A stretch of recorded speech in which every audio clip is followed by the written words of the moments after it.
Good morning. We are on Memhei Amud Aleph 45a at the top.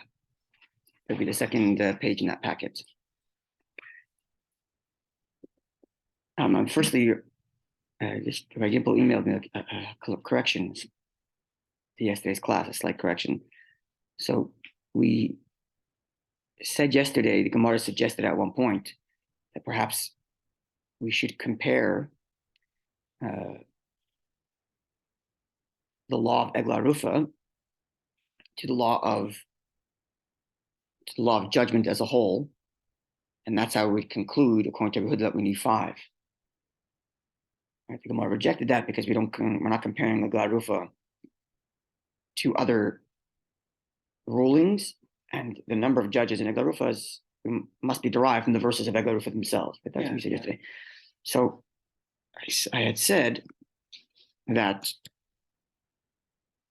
the laws we wanted to derive it from is the law of judgments in general, from monetary law. Rabbi Gimel pointed out that Rashi tells us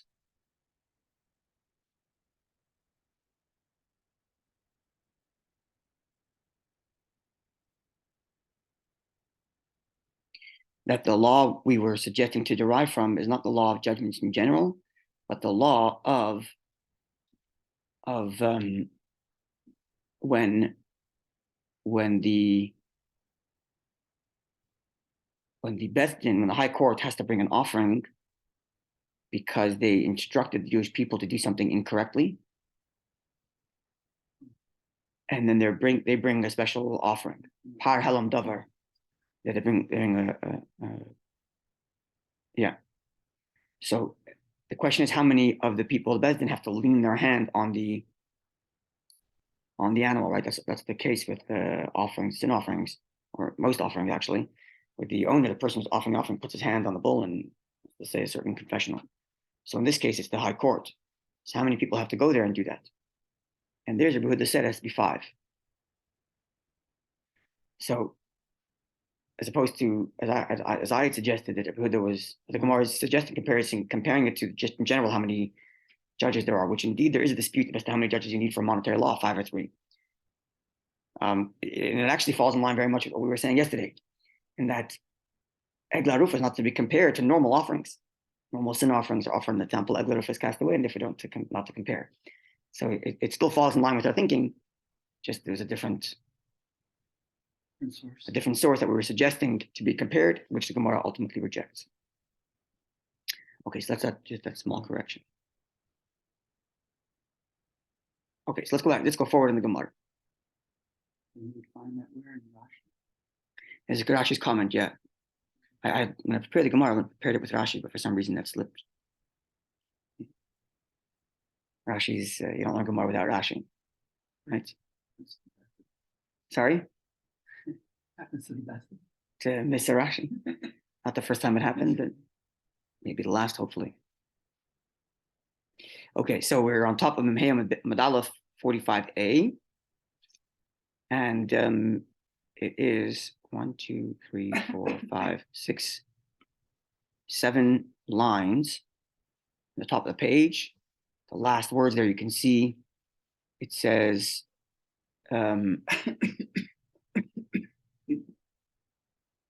middle line, Matnisan Deloi Kerabi Lezer, right? It's the third to last word, Matnisan. Lezer is Reish, and then the Kaf Reish, Kerabi Lezer. So let's see. Matnisan, the Gemara says, our Mishnah, Deloi Kerabi Lezer ben Yaakov, must not be in line with the view of Rabbi Lezer ben Yaakov. Right? This is the Gemara's mode of analysis, which we've discussed here a number of times. We here in the Gemara in Babylonia are living a couple hundred years after the Mishnah has been redacted. So we have the final text of the Mishnah, which is the authoritative text. And then we also have the various other texts from that same generation. And we often compare the Mishnah to the other texts, the Brisa, the Tosefta, and so on. So we did that earlier in trying to get more background behind Rabbi Huda and Rabbi Shimon's view of how they got to 5 versus 3 judges. And now the Gemara introduces another text, which is an entirely other view, stated the name of Rabbi Eliezer ben Yaakov. And the Gemara is clarifying that our Mishnah completely omitted Rabbi Eliezer ben Yaakov. So just so the reader knows, the Mishnah is not following Rabbi Eliezer ben Yaakov. And that's relevant because let's say we were to find some other law in which Rabbi Eliezer ben Yaakov rules a certain way. And his ruling in that way is built on his version of reading these texts. Mm-hmm. Then we would know the Mishnah rejected it. Right? Knowing what the Mishnah rejects is equally as important as knowing what the Mishnah is saying. If a new case were to come up, we want to know what the law was. So we have to go back to the Mishnah and say, well, what were you thinking? And then apply that thinking to the new case. So knowing the opinions it rejects tells us what it's not thinking also. Right, so it's not always clear, right, if something's rejected or something's just been omitted, right? So we're going to see here, it's clearly being rejected. That's why you need to know whether it's been rejected or whether just been omitted, and therefore that's a good point. Still apply in other cases. Relevant law. That's correct. So here it's clearly rejecting. That's what the Gemara is saying.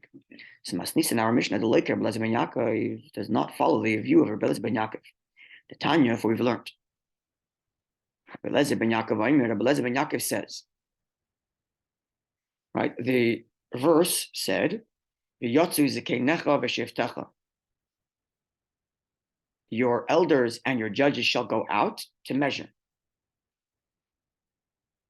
So it says Rabbi Eliezer ben Yaakov, right? Rabbi Yehuda and Rabbi Shimon argued as to how many judges do we derive from these two words, zikenecha v'sheftecha. Judges in the plural, elders in the plural, your judges or your elders, and the word and, right? The vav. Rabbi Eliezer ben Yaakov says like this: zikenecha, your elders, zu Sanhedrin.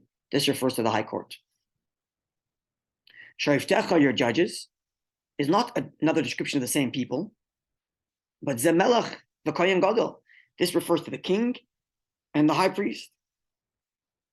So in Rabbi Eliezer's view, you'd have to have your judges, your elders. And elders are the judges. That would be in the plural. We'll discuss exactly how many Rabbi Eliezer ben Yaakov requires. We'll get there in a minute. But you definitely need a plurality of the elders. And in addition, your judges is not a description of the same people, which Rabbi Yehuda and Rabbi Shimon said it was a description of the same people.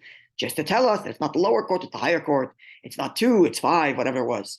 Right? But it's a description of the same people. Rabbi Eliezer ben Yaakov says it's not the same people. Judges refers to the king and the high priest. So in addition to members of the high court, we also have to have the king present and the high priest.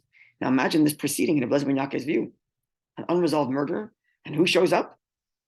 The very fact that the high court showed up in all views itself, incredible. Right? We discussed yesterday, it indicates the interconnectedness of all Jews, and that even the high court has to come to atone for an unresolved murder because all Jews are interconnected. But here we're going so far as to say that even the high priest has to come, and the king. And that's derived from the word judges? Judges. And now he cites the two verses which indicate, one verse to indicate that the king is referred to as a judge, and another to indicate that the high priest is referred to as a judge. Namely, Melech, the king, is referred to as a judge, Diksiv, as the verse reads. This verse is in, one second, looking on the side. This verse is in Mishlei. Melech b'mishpat yamod. The king shall stand in judgment. Yamod aretz. Sorry, Melech b'mishpat, the king through judgment, Yamod aretz sustains the earth. Not he stands, but sustains the earth. In other words, the land, country, depends on the king's justice, right? The king's justice. So the verse that describes the king as justice. Kohen Gadol, the high priest, is referred to also as a judge. Tiksiv, as the verse reads.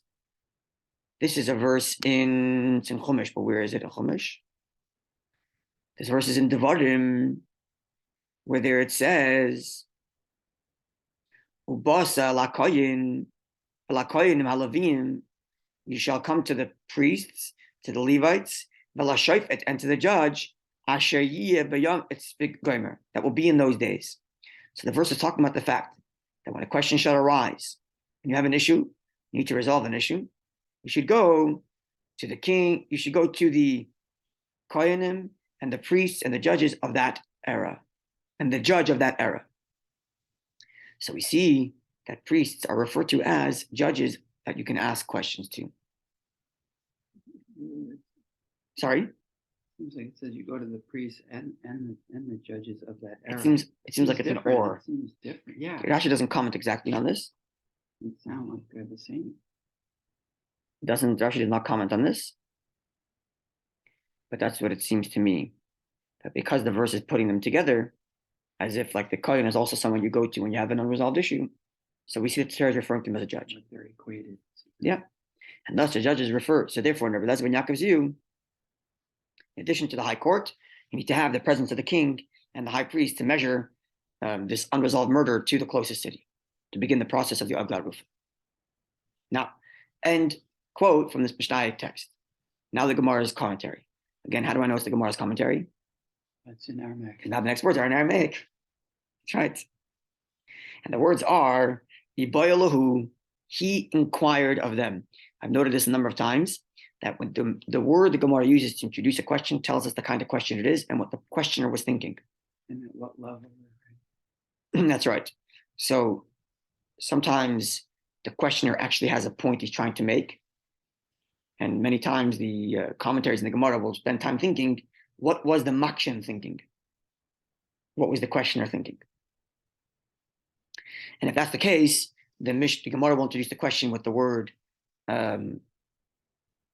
maskif, which is trying to make a point via question, or meitvei, in which the questioner is citing to a source greater than the one speaking to refute it, or rami, in which the questioner is quoting two sources that seem to be contradicting each other, and those two sources are at the same level, two verses, two mishnahs. But when the question is introduced with the root word ba'i, beis ayin yud, that's the root word of the question, or ba'a, beis ayin aleph, then that means it's an inquiry, which means the questioner has no agenda other than, I just want to know. So often it'll be introduced with, he asked of him, they asked of him, he asked of them. In this case, Iboyalahu, he asked of them. Doesn't say who the he is or who the them is. But what that would mean is there was a discussion in the study hall, and someone got up and said, guys, can you please explain to me the following? And then the study hall tried to resolve his inquiry, and that becomes the narrative of the Gemara. So that's what's happened here. Iboyalahu, he asked of them. So someone posed the following question to the following inquiry, put it on the table in the Bet Medrash in the study hall. And now they want to figure it out. Namely, Rabbi Eliezer ben Yaakov, who we just established is rejected by the Mishnah, the Melech v'Kohen Gadol, who the Polig, is he simply disputing the fact that the Kohen, the high priest, the Kohen Gadol, and the king must also join to measure. Aval b'Sanhedrin, but when it comes to the Sanhedrin, the high court, Ikir Rabbi Yehuda, Ikir Rabbi Shimon, either he follows Rabbi Yehuda or Rabbi Shimon's Sfir Lahu is his view. That's one way of thinking about it. One way of thinking about it is that Rabbi Eliezer ben Yaakov has no opinion as to how many judges need to go out and measure. Either follow Rabbi Yehuda, that it's 5, or follow Rabbi Shimon, that it's 3. I have no opinion. All I'm saying is, says Rabbi Eliezer ben Yaakov, is that you also have to send the king and the high priest. That's one way of thinking about Rabbi Eliezer ben Yaakov's view. Right? Dilma, or perhaps you can suggest the Sanhedrin, with respect to the amount of people from the high court, Nami Polig, he also disputes that. Why would I say that? Because Rabbi Eliezer ben Yaakov said, elders refers to Sanhedrin. Imply more than one. It would employ all of them. Adi Ika Kula Sanhedrin, until you have all of them. Elders means, this is literally the words of Rabbi Eliezer ben Yaakov. Elders mean Sanhedrin. Is that, what that statement mean? Is that him saying, well, I have no opinion. Ask Rabbi Shimon and Rabbi Yehuda how many you need. Or is that him saying, no, the elders is the Sanhedrin, all of them. Adi Ika Kula Sanhedrin, until you have everybody. So this is the question he poses to the study hall. The words of Rabbi Lezer ben Yaakov are, elders equals Sanhedrin. Is that him saying, I have no opinion, and therefore either choose Rabbi Shimon or Rabbi Yehuda, 5 or 3? Or is that a statement of opinion? You need to have the entire Sanhedrin. See the question? Well, how does he derive that it's on all? How does he derive that law? Well, the question is, How do we derive that from the verses? All of them versus, as opposed to just saying, well, a minimum of 2 plus 1, as they did in the other two. Okay, so the Gemara doesn't get there yet, but it's rather simple actually. The pasuk says, "Send out the elders." What does that mean? Who are the elders? The Sanhedrin. Good. Go send the Sanhedrin. That could be Rabbi Lezer ben Yaakov's view. Or the elders means a certain number of elders. So that's the question. That's the question. I mean, we don't know. So Rabbi Yehuda and Rabbi Shimon obviously are of the view that elders is a certain number, and they have a whole derivation: 2, then 3, then 5. High court, not the low court. But if in Rabbi Lezer ben Yaakov's view, the word elders equals Sanhedrin, then perhaps that means all of them. And this is the Gemara's inquiry. That would be 71. That would be 71, which means in Rabbi Lezer ben Yaakov's view, you're talking about 73 people going out to measure. If we're going to take this view, the entire Sanhedrin, plus the high priest and the king. Quite the spectacle. Which I imagine would be such an incredibly awesome event that people would come from far and wide to watch this. I would imagine people would come from far and wide anyway, even if it's just 5 elders. Mm-hmm. Imagine this: you're living in a small little village out there in the north. There's an unresolved murder. That's already a talk of town. And now there's visitors coming from Yerushalayim to come measure and perform this unique mitzvah. I imagine it was quite a big spectacle. People would come to watch this, I imagine.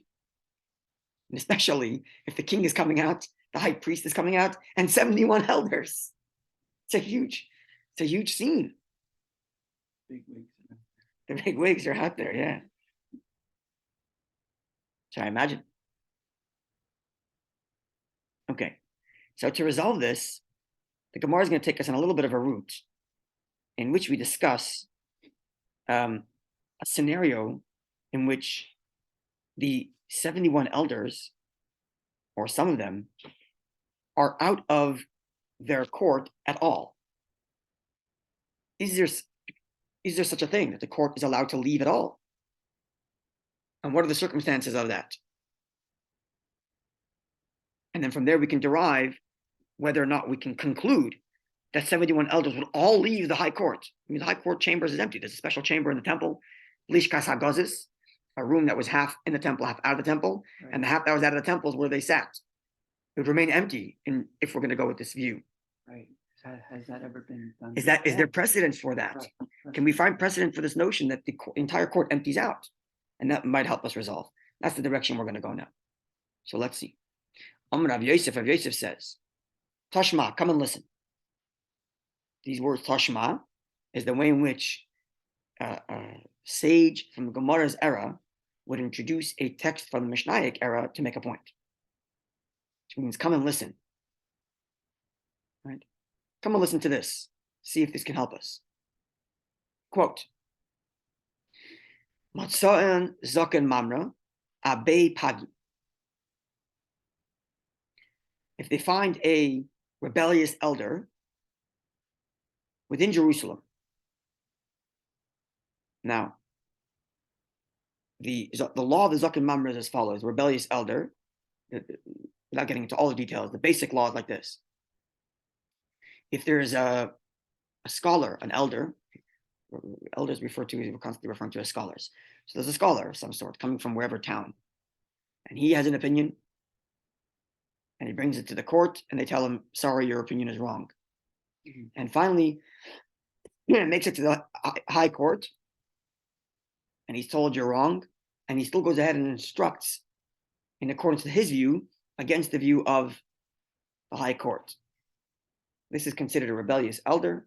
This is the closest thing we have in Jewish law to high treason, and he's tried as such. Okay, so now the Mishnah says, if they find someone who is a Zaken Mamra, he's a rebellious elder, but he's not in, sorry? We're just repeating. Yeah, Zakin Mamre, rebellious elder. But he's not in the chamber of the high court, the Lishkas Hagazis. He's what they refer to as Beit Pagi, which Rashi explains basically the rest of Jerusalem. All right? Let's go back to the Rashi. Beit Pagi. Yeah, everything that's within the outer skirts of Yerushalayim is called Beit Pagi. Okay, so they don't find him as a treasonous elder in the chamber of the high court, but in Jerusalem as a whole. Okay, so now we're getting a sense, right? Here's a source. This is the point where we're going. Here's a source in which the high court's not in the chambers, they're outside already. They find him to be rebellious outside of the high court in Jerusalem, but still outside of the whole high court. Right?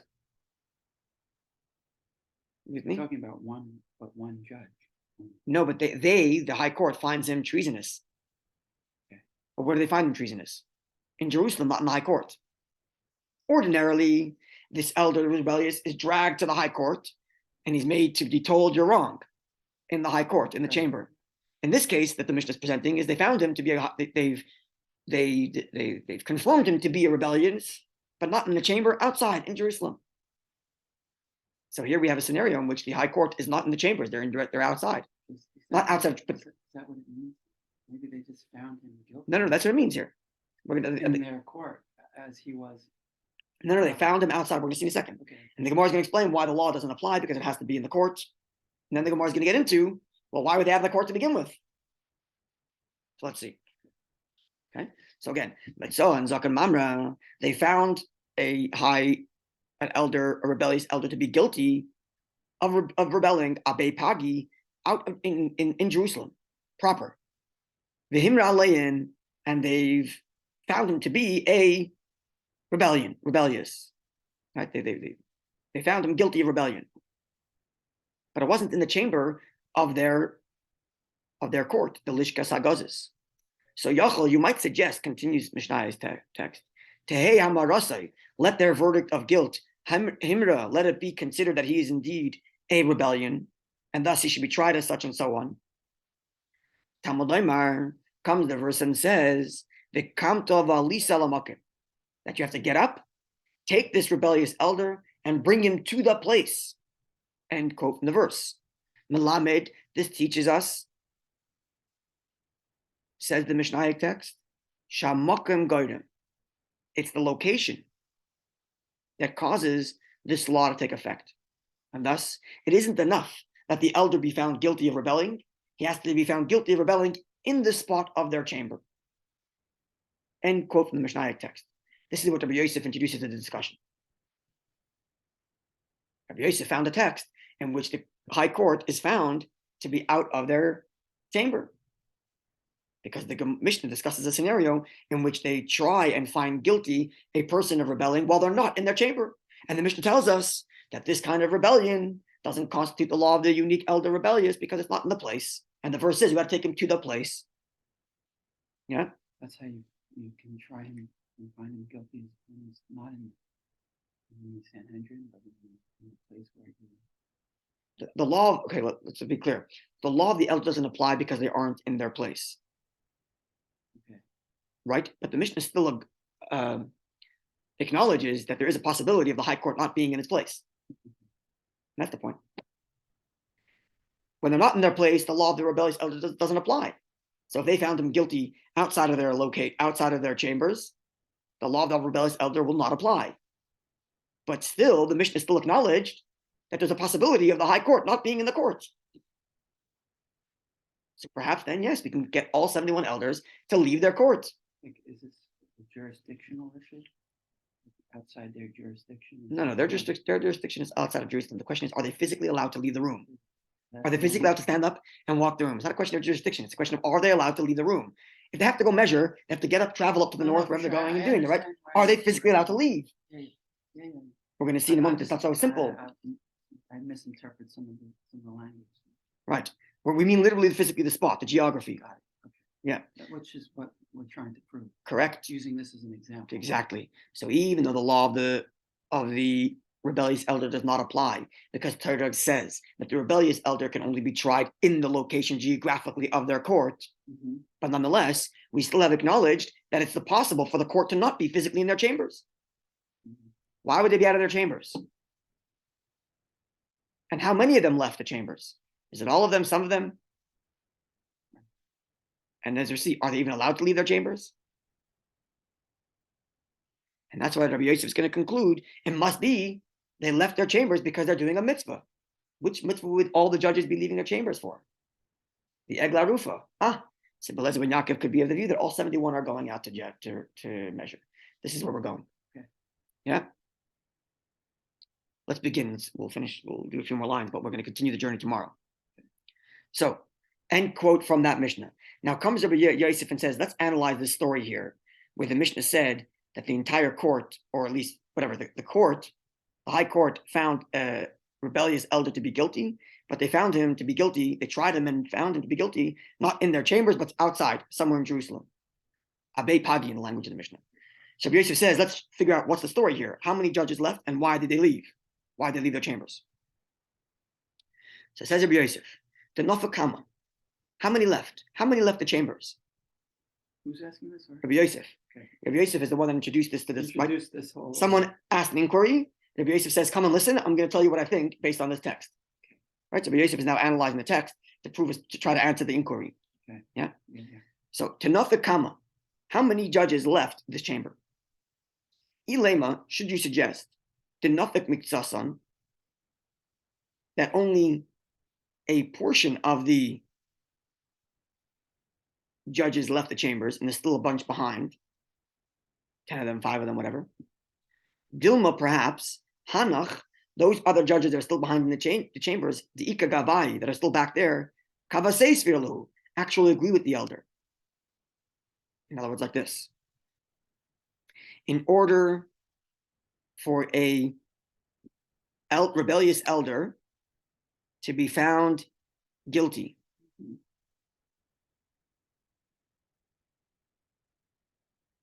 right? You don't have to split the court though. Don't they all deliberate? Let's exactly.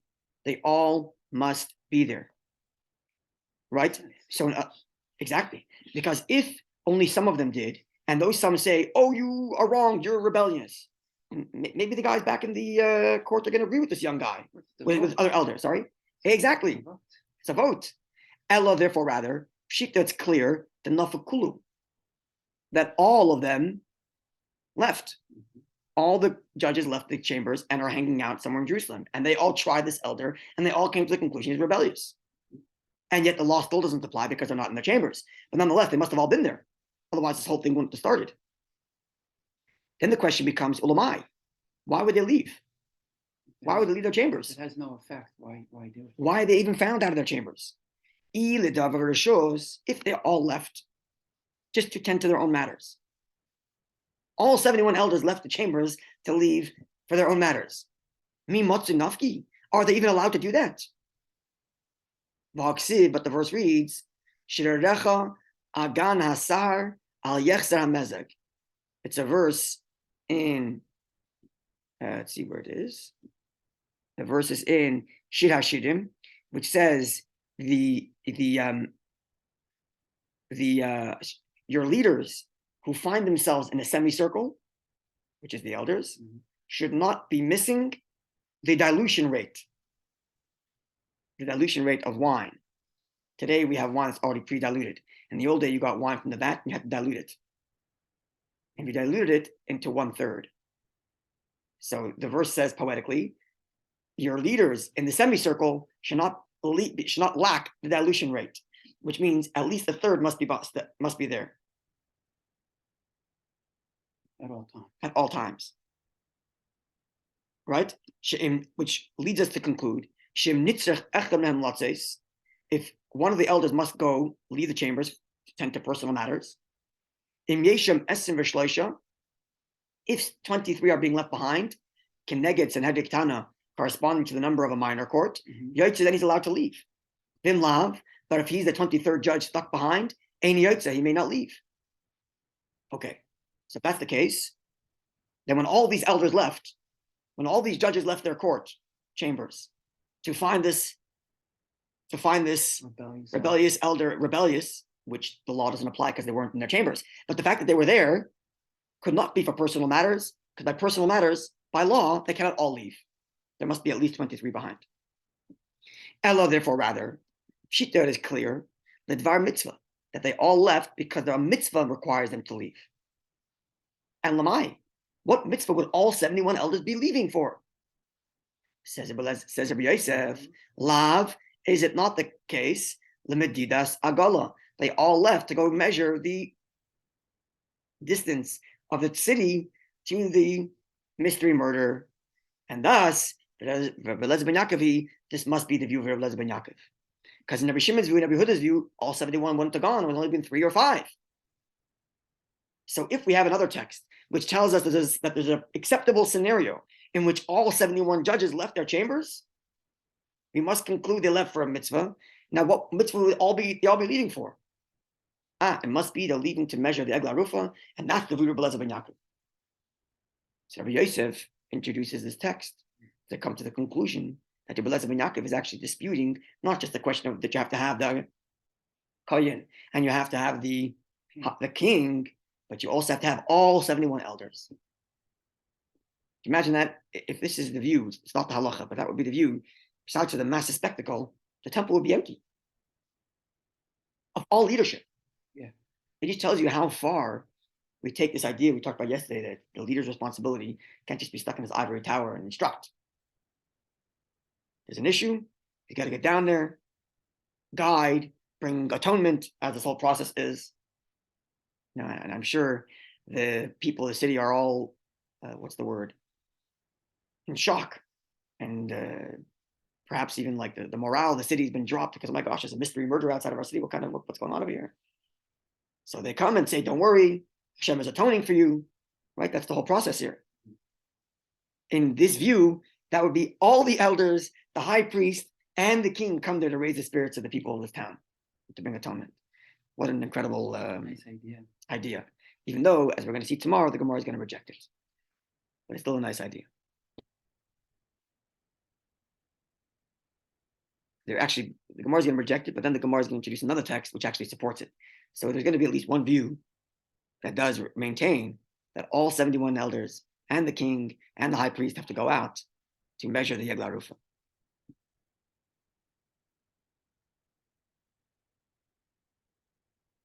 And just we're talking about yesterday about what the spiritual significance of the measuring is, right? Because the Gemara told us that the measuring is so important that even though it's obvious which town is the closest city to this mystery murder, they still have to go measure, right? This is what we learned yesterday.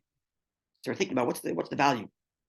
So perhaps, in line with what we've been talking about from the Chassidus, that the Yegla Rufa is about casting away negative forces by saying, you belong there, go away, right? And that's why it's to be done specifically in an uncultivated place. It's called cultivation is symbolic of kedusha, which produces. Uncultivation is klipa, which doesn't produce. It just consumes like a parasite.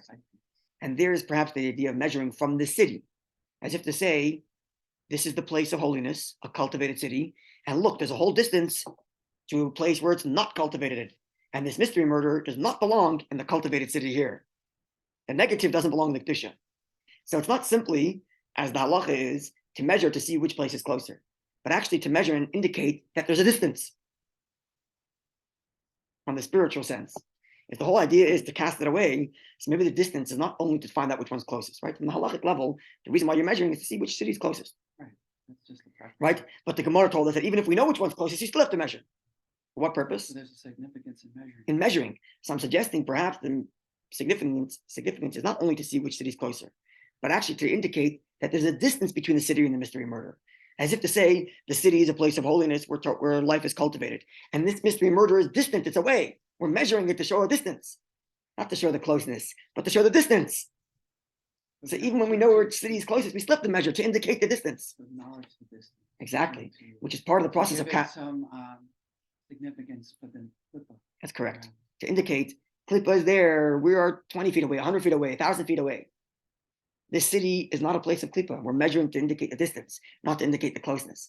Maybe that's the difference there. Perhaps. I mean, that's the Maybe significance. that's part of giving to the negative forces. Exactly. Part of giving You to know, the giving awareness to to that space. by indicating that it's negative not forces. us. Yeah. It's there, it's not Yeah, us. here it And is. that's the This is the amount of this which you get. That's correct. And please keep your distance. And we measured it out for you. So it's not just like the halachic level, which is to measure which one's closest, but actually to measure the distance. As we see yesterday, that even if we know which one's closest, we still have to measure. Perhaps. Okay, you have a wonderful day.